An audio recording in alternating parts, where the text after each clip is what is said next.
রাত ৯টা ৯:৩০ দিকে আমাদের এই চায়ের দোকান সবুজ ভাই বাড়ি যাওয়ার পথে দেখে যে মন্দিরের সামনে প্রতিমার মাথা ভাঙা।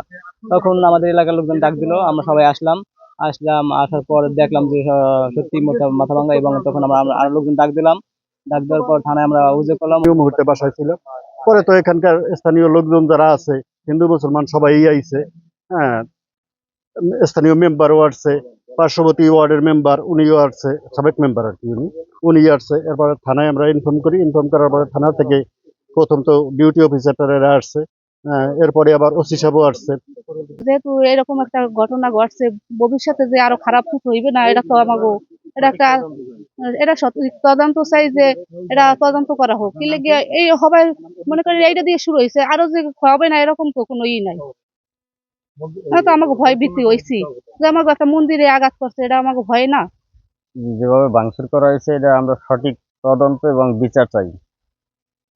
এদের যাতে দৃষ্টান্তমূলক শাস্তি হয়, আর ভবিষ্যতে যাতে এরকম কিছু না হয়। আর আমরা যারা আছি, আমাদের আজকে এটা হয়েছে, পরবর্তীতে এর চেয়ে বড় কিছু হইতে পারে, যাতে এটা না হয় এজন্য আইনের লোক যারা আছে তাদের কাছে আমরা সুষ্ঠু তদন্ত এবং বিচার চাই তাদের কাছে। যেহেতু আমাদের ধর্মীয় প্রতিষ্ঠানে একটা আঘাত হয়েছে, ভবিষ্যতে আমরা যে জাতি গোষ্ঠী আছে এর বিরুদ্ধে খুবই নিরাপত্তাহীনতা আছি, যেটার জন্য সুষ্ঠু যে বিচার বা তদন্ত যেটা যে সঠিক যেটা হয় এই 5ই আগস্টের পরে বিশেষ করে আমরা শতভাগ চেষ্টা করছি এই এলাকার যারা আমার সনাতনী ভাই বোনেরা আছে তারা সকলেই অবগত আছেন যে এই এলাকার মানুষের জন্য তারা যেন শান্তিতে থাকতে পারে।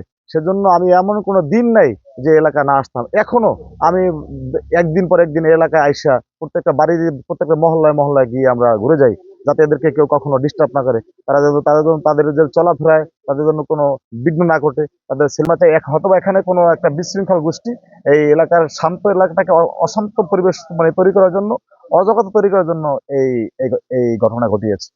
দিন এই ধরনের কোনো ঘটনা ঘটে নাই।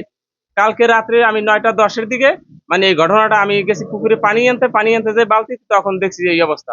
তখন আমি এই যে এখানের যে মন্ত্রী সালদার আছে তাকে ডাইকে আমি দেখাইছি যে এই ঘটনা। তারপর পরে মন্ত্রী সালদার এগুলি সবাই বলছে এবং দেখাইছে। দেখানোর পর বলতেছে পরে থানা থেকে পুলিশ আসছে, অনেক জায়গা থেকে পুলিশ আসছে। এই পর্যন্ত পরে আমি অসুস্থ, তো আমি বাড়ি গেছি, আমার ছেলে রোজা আছিল, তো তারাবি করে ওরে নিয়ে বাড়ি গেছি। গতকাল রাত অনুমান 10:30টার সময় আমরা সংবাদ পাইছি যে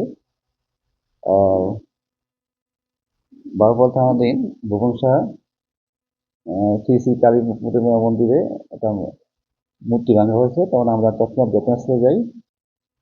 এই ঘটনাস্থলে গিয়ে দেখি প্রতিমার মাথা ভাঙা, এবং প্রতিমা যে মন্দিরটা আছে একেবারে অরক্ষিত, ছোট্ট একটা ঘরের মধ্যে, এবং কোনো দরজা জানলা কিছুই নেই, বেড়াঘরও ঠিক মতো নেই। পরবর্তীকালে এই বিষয়ে আমরা মন্দিরের কমিটির সভাপতি সেক্রেটারির সাথে কথা বলেছি। তারা এই বিষয়ে আমাদের কাছে লিখিতভাবে অভিযোগ দিয়েছে। আমরা নিয়মিত মামলা রুজু করেছি এবং এই ঘটনার সাথে যারা জড়িত আছে তাদেরকে গ্রেপ্তারের চেষ্টা অব্যাহত আছে।